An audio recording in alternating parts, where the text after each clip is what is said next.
제가 얘기했잖아요. 미국은 비핵화 그거 안 하면 안 된다고. 그리고 그 늘 이야기하지만은 비핵화 문제에 대해서는 미국은 이스라엘하고 입을 맞출 거예요.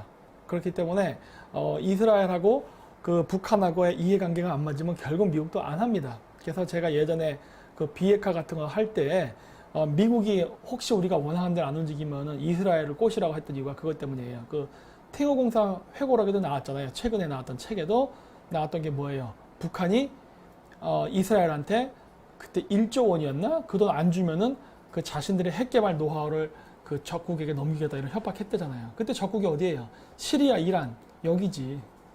그러니까 이런 식으로 연결되어 있기 때문에 이런 메커니즘만 잘 알면은 우리가 어떻게 외교를 해야 될지 그 포인트가 탁탁 보여요. 이런 거 모르고 얘기하는 문재인 정권 외교부는요 일 해결 못해요. 왜냐면 이 전체적인 일이 어떻게 가는지 모르잖아. 게임의 규칙도 모르면서 어떻게 그렇게 막 해. 문재인 언제 뒤질까요? 종석이 재앙이 전부. 아니 뭐 이렇게 죽기를 바라세요? 나는 그렇게 안 될 거라 보는데 그 모든 게 타이밍이라는 게 있어요. 타이밍. 옛날 때 그 박근혜 대통령 탄핵당하고 보궐선거 끝나고 그다음 보궐선거 임기 끝날 때 요럴 때가 타이밍인데 그 타이밍 놓치면은 어렵다 그랬잖아요. 지금으로서는 그 타이밍이 이제 놓쳐서 안 돼요. 그리고 그 미국은 그동안 준비를 많이 했어요. 그래가지고 플랜 A, 플랜 B, 플랜 C 이런 게 여러 개가 있다 그랬잖아요. 지금은 미국 입장에서 또 내가 봤을 때 그 문재인 대통령이 있는 게 좋을걸요. 5년 동안. 왜냐면은 문재인 대통령이 있으면요. 미국이 그 뭐라고 할까. 예전에 한국하고 무역협정 맺으면서 분리했던 거, 그 다음 여러 가지 기술 이런 것들을요. 지금 문재인 정권이 있을 때 그 미국하고 사이가 안 좋다는 거를 명분으로 해서 죄다 뺏어갈 수 있어요. 사실 그래서 문재인 정권이 있으면 사실 어려운 건 우리들이에요. 미국은 아쉬울 거 하나도 없어요. 그거 이번 주 화요일 날 그 김기사 아침에 방송 때 조금 제가 예를 하나 들어서 보여드릴 거예요. 뭐 그래도 엄청나게 많은데 그거 다 얘기하려면 끝도 없거든. 그래서 그때 얘기할게요. 태극기 집회 때 이스라엘 국기 드는 거 어떻게 생각하시나요? 그거 제가 얘기했잖아요, 아까. 그거 이스라엘하고 북한하고 싸우는 게 지금 이 수면에 깔려 있기 때문에 그 우리가 이스라엘을 그 동맹으로서 이용을 해야만 된다. 근데 뭐 우리나라 문정권은 어차피 반미 국가이기 때문에 못할 거예요. 그러니까 우리나라 우파 단체가 그거를 하라고 계속 제가 코치해 주는 거 아니에요. 우파 단체에서도 뭐 이스라엘은 아무래도 유대교 국가다 보니까 그런 데서 이제 목사들이 활동하면 돼. 그런 데서. 그리고 태극기 집회는 목사가 직접 나오지 말고 그 안에 열성적인 신도가 있으면 걔네들이 나가고 일 역할 분담해야지 혼자 다 하려면 안 돼요. 그랬다가는 괜히 태극기 부대 분열만 되고 권력 싸움 난다고. 그래서 일은 원래 분업과 동업이 굉장히 중요해요. 또 뭐가 있어? 이스라엘 국기 드는 거 제 아이디어가 원조 아님? 그래요. 그 제가 얘기했잖아요. 그 제일 먼저 제가 얘기했잖아. 뭐 그게 먼저 얘기했다가 중요한 게 아니에요. 어떻게 써먹느냐가 중요한 거지. 그러니까 전략적으로 대응하라고, 전략적으로. 그래서 제가 그런 얘기도 했잖아요. 그 뭐지? 이슬람 애들도 좌적으로 돌리지 말고 내 편 우리 편 구별해가면서 분리시키라고. 응? 그렇게 하는 거예요, 원래. 그게 전략이야. 유학생활 이야기 이거 이번 주 화요일에 할 거예요. 그때 이제 제가 그 사진을 보여줘야 돼. 이 사진이었으면 이야기하기가 참 어려워. 그냥 화요일날 얘기할게요, 화요일날. 그리고 다물의 계승. 박사님, 맨리피올 어떻게 생각하세요? 맨리피올이 뭐예요? 응? 나 한번 인터넷 검색해봐야겠네. 맨리피올이 뭐야? 스스로 고대 현자들이 만난 그러한 내면이 빛나는 빛의 여신. 이게 뭔 말이야 도대체?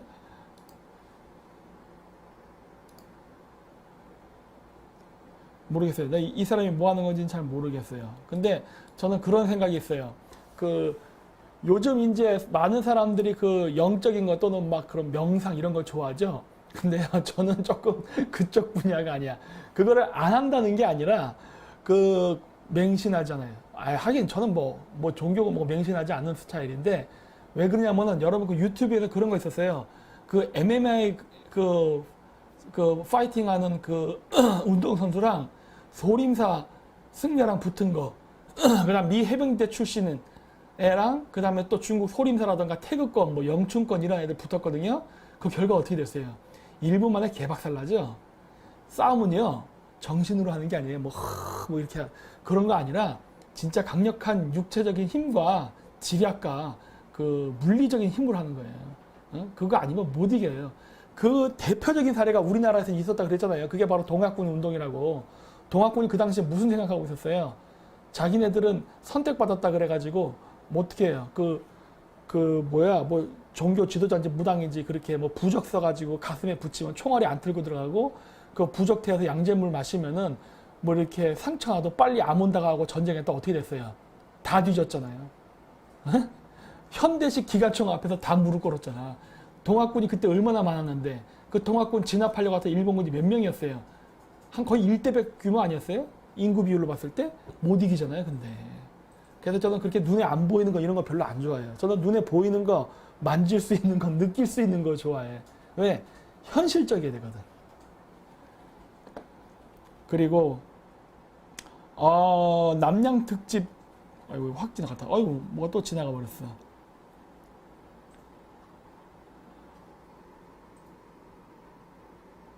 최의진, 몽골 유학하실 때 팔반대장경 전편이 간저로단저로 그거 번역 작업 하고 계시나요? 못 하고 있어요. 그거는 자금이 없어서. 왜냐면 이게 자금이 있어야지. 그리고 자금하고 학교가 있어야 되는데 뭐 우리나라에서 관심 갖는 사람들이 없어서 진행을 못 해요. 나중에 제가 돈 벌면 개인적으로 할 거예요.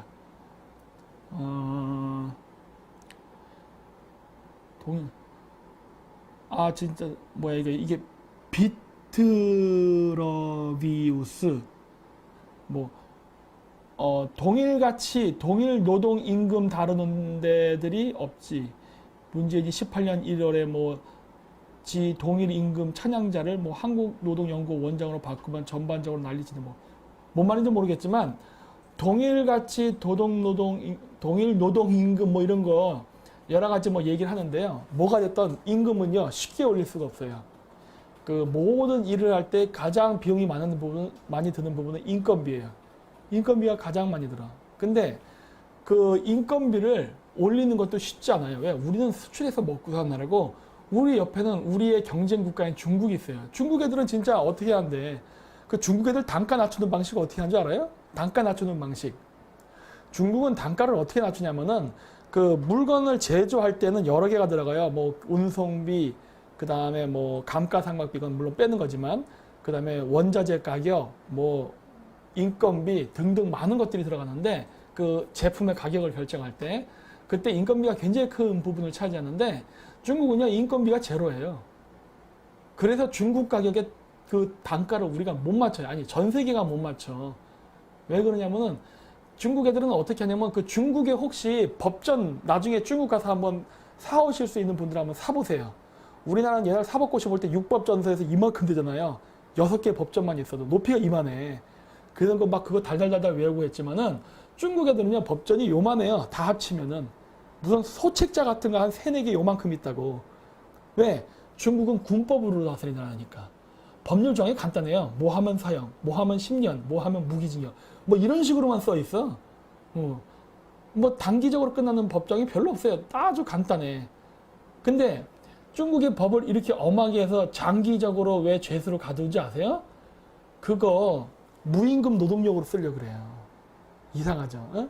우리나라 좌파 빨갱이들이 좋아하는 그 공산주의의 정신적 종주국인 중국이 무노동 착취를 한다니까. 우리나라 민주노총에게는 뭐 무노동 착취 이런 거 잽도 안 돼. 중국에서는요 돈을 안 줘요. 멀쩡한 사람을 짱발장처럼 잡아가지고 그냥 10년 딱 그냥 썩힌다니까 감옥에서. 그래서 뭐 해요? 노동시켜요. 그거를 누가 연결해? 공산당 당간부의 자식들이 보통 기업을 갖고 있거든요. 그러면 그 기업들이 돈을 많이 벌려고 하잖아요. 이익을 최대한 창출하려면 어떻게 해야 돼? 마진을 많이 남겨야지. 마진을 많이 남길 수 있는 방법은 뭐예요? 인건비를 낮추는 건데 인건비를 낮추는데 제일 좋은 방법은 뭐냐? 죄수 이용하는 거예요. 죄수. 응? 왜냐면 죄수 밥새끼는 누가 줘요? 정부에서 주잖아. 중국 정부에서. 그래서 걔네들 그 노동시킬 때 그 노동을 바로 당간부의 자제들이 만들어 놓은 그 다국적 대기업 있잖아요. 그런 데다가 보내가지고 일 시킨다니까. 예. 그래서 그런 식으로 해서 제품을 만드니까 중국 제품의 그 생산 단가는 이길 수가 없는 거예요. 전 세계 모두가. 그래서 막 그렇게 애들 쓰다가 가끔씩 또 외국 사람들 뭐 아파갖고 오는 애들 있잖아요. 뭐 간이 안 좋다, 콩팥이 안 좋다. 그러면 그런 직원들 중에 DNA 많은 애를 찾아가지고 또 오골개집 가서 우리가 닭 잡아 먹듯이 그냥 또 배째 가지고 또 장기 꺼내서 또 팔아먹고 이런 짓을 한다니까. 응? 그래서 이런 양아치 같은 나라랑 싸우기 때문에 우리나라 대기업이 그걸 갖다 임금을 갖다 막 인상시키게 하는 게 굉장히 힘들어요. 왜? 우리는 수출이 아니면 먹고 살기 힘든 나라 아니야. 응? 근데 우리나라 민주노총 걔들 연봉 1억대잖아. 그리고 맨날 365일 일도 안 하면서 뭐 제주도 강정마을도 가고 오키나와 가서 남이 나라 가갖고 뭐 미군 철수 데모도 하고 촛불 광화문 광장 가서 촛불도 들고 이렇게 해도 연봉 1억씩 주잖아요. 이거 이상 어떻게 우리나라 대기업이 잘해줄까? 난 이런 생각도 해봐. 얘들 진짜 뭘 몰라. 그럼 중국 가서 한번 해보던가. 응? 그 다음에 페미니즘.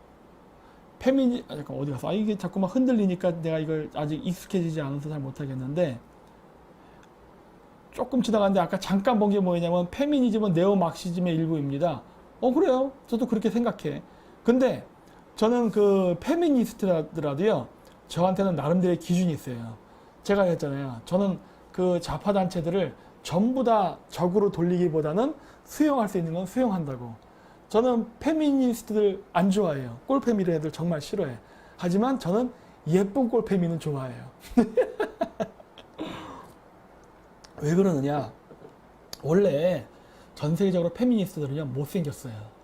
딱 보면은 뭐 여자들 뭐 미니스커트 입고 갔는데 남자들이 이상하게 뭐 시선 강간한다 막 이런 얘기 막 하고 하는 애들이 있거든요. 그 토크쇼 때. 그러면 그 말한 애를 보면서 내가 느끼는 게 뭐냐면 난 너 안 봐요. 빨개 벗어도 안 봐. 근데 꼭 그런 애들이 막 얘기를 해. 그런 애들이. 그리고 진짜 예쁘고 막 쭉쭉빵빵한 애들은 그런 얘기 자체를 안 해요. 오히려 그런 애들은요, 그 남자들의 그러한 시선을 즐긴다니까. 어머, 뭐 좋은 거 알아가지고, 뭐 이런 식으로. 남자들이 그래 헬렐레 해가지고, 갑자기 원숭이가 되면서 막 자기 막 뒤쫓아오는 걸 오히려 즐긴다니까. 그거에 광분하는 애들을 보면은 오히려 못생긴 애들이 그런 얘기를 해.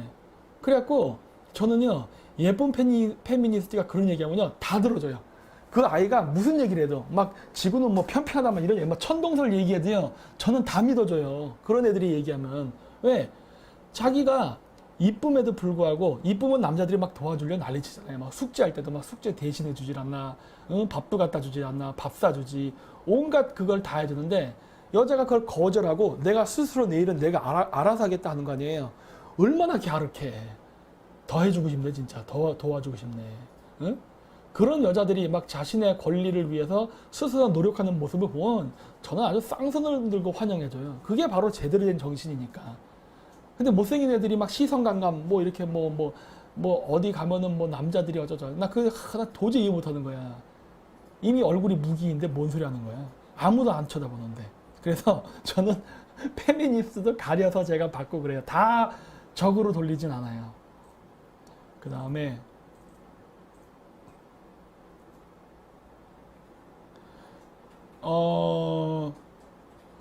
또 뭐가 있냐?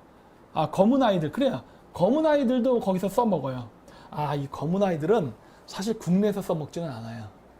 국내에서 써먹는 건 장기매매밖에 없고, 그 중국에서 검은 아이들을 어떻게 써먹냐면, 먼저 그 검은 아이가 뭔지를 알아야 돼요. 검은 아이는 뭐냐면 중국에서 한자녀 정책을 할 때 둘째, 셋째로 태어나는 아이들을 얘기해요.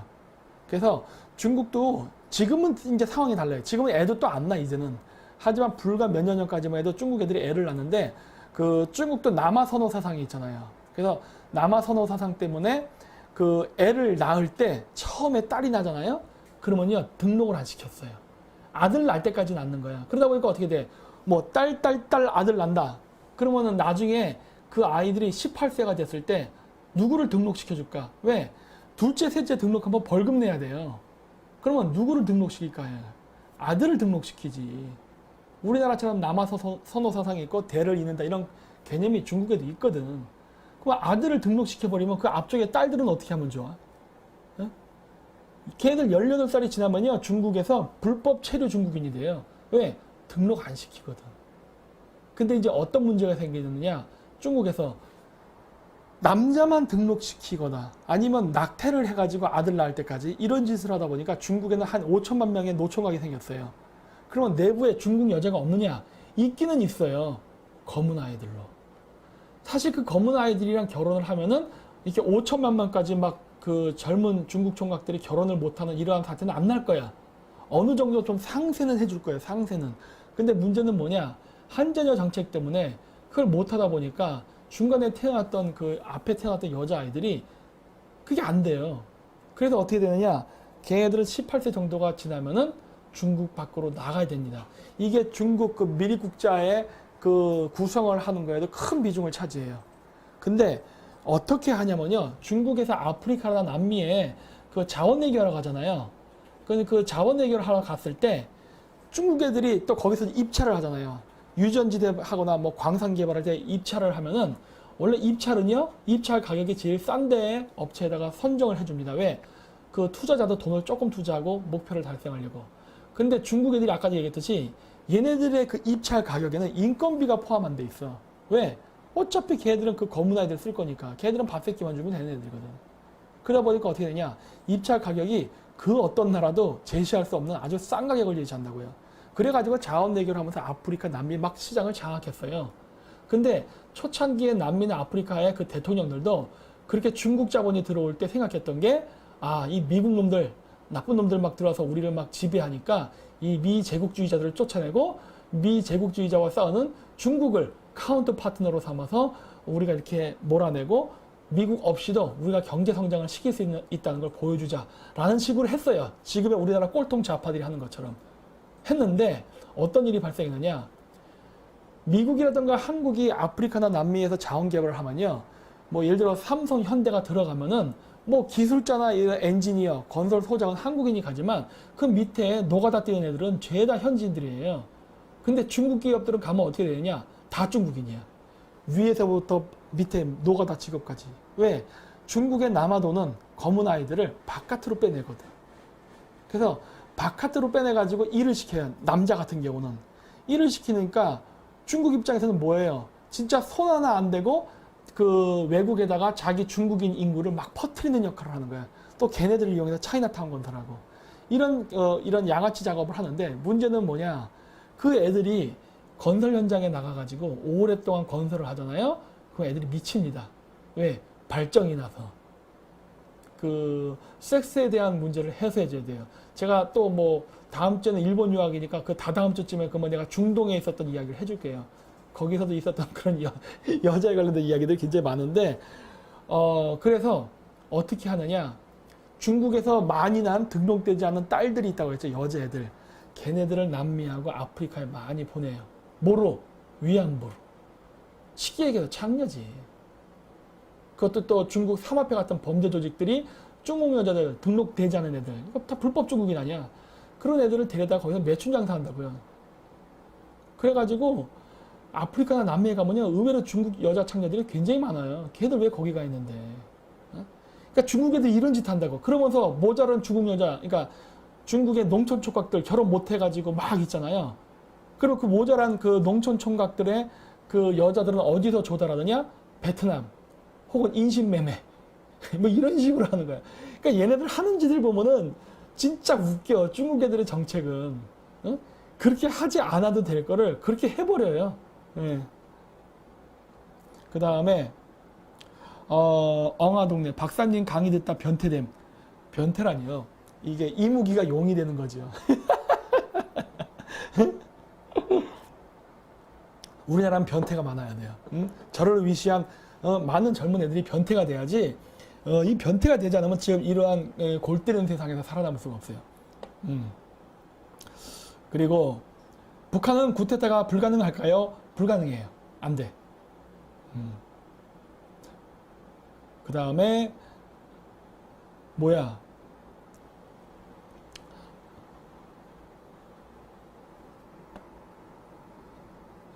또 뭐야? 이거 막 이게 조금씩 넘기려고 해도 팍팍 넘어가는구만. 저번 말씀 중에 푸틴이 포럼에서 위험한 말 했다는 게 이익 관련된 다국적 이업의 심기를 건드린 얘기인가요? 네. 저도 얘기 못해요. 그거는 나중에 그냥 선생님이 직접 유튜브 들어가서 동영상 찾아보세요. 되게 구하기 힘들대. 전 끝내 못 찾았어요. 그 텔레비 TV 중계로는 제가 봤는데 그 부분에 대한 언급이 나오는 부분이 안 나오더라고. 다 이게 편집해서 나중에 올리다 보니까 그 부분이 쏙 빠져있어요. 그 영상 찾으면 저한테 좀 보내주세요. 근데 내용은 제가 말 못해요. 하지만 들어보면 알아요. 아, 이거구나 하고. 그 다음 영국 의문의 1패 2패죠. 이번에 트럼프가 가서 엘리자베스 여왕 디스시키고 왔잖아요. 어? 가갖고 뭐 원래 이렇게 목례로 인사해야 되는데 악수해버리고 맘먹은 거지 뭐. 그리고 뭐지 영국 근위병들 이렇게 이게 쫙 이게 서열해 있는데 원래 엘리자베스 여왕이랑 같이 걷던지 해야 되는데 지가 앞장서서 걷고 막 그래갖고 영국의 엘리자베스 여왕이 아 이거 이렇게 하면 안 돼. 그랜드 마스터를 이런 식으로 대하면 안 되지. 하여튼 뭐 그랬죠. 영국 의문의 2패예요.